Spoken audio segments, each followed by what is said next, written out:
For inviting us in tonight at 5. We want to start with this win for advocates of abortion rights. First thing this morning, an Indiana judge went ahead and reversed our state's near total abortion ban. At least for now, that means abortion clinics could resume providing that service today. So our 13 News team has been digging into this topic all day, and we have several reports, okay? We're checking in with abortion clinics, checking in with abortion opponents, and of course with the legal experts as well. But we want to start with our Sierra Putman tonight. She's been tracking this lawsuit and breaks down what today's ruling means.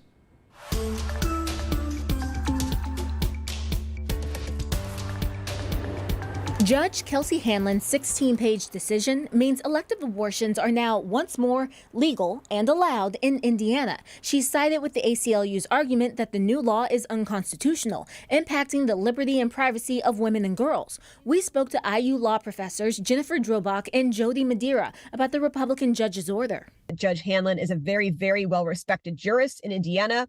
Her opinions carry weight. And I think that this opinion carries more weight because she authored it. Judge Hanlon wrote, SB 1 materially burdens Hoosier women and girls' right to bodily autonomy by making that autonomy largely contingent upon first experiencing extreme sexual violence or significant loss of physical health or death. In other words, should you really have to risk death and sexual violence in order to have your civil rights? Whoa. That's a new way of looking at this. Does this decision mean that the ACLU and the abortion clinics have won their case? No. It means they won a little battle. Attorney General Todd Rokita released a statement saying, quote, we plan to appeal and continue to make the case for life in Indiana, meaning the Court of Appeals or the Indiana Supreme Court may review the decision next and could reverse Hanlon's decision. Could they do it in hours or days? I think it would be difficult to do in hours, and I don't think they would. Ken Falk with the ACLU made the winning argument in front of the judge on Monday. I think we all were very happy. This case concerns a very important privacy right, which the court has recognized.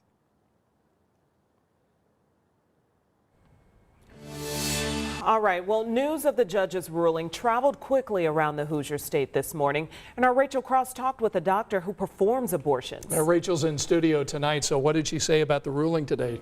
Well, Dr. Katie McHugh, an OBGYN and abortion care provider, says she was surprised and relieved to hear the news this morning. Now, she says while this is welcome news for pregnant people and women around the state who are seeing their bodily autonomy rights returned, they're able to now make their own health care decisions, at least while this legal challenge plays out in the courts. Dr. McHugh, who had planned to move her practice out of state following the implementation of Indiana's abortion ban, says her plans are now on hold.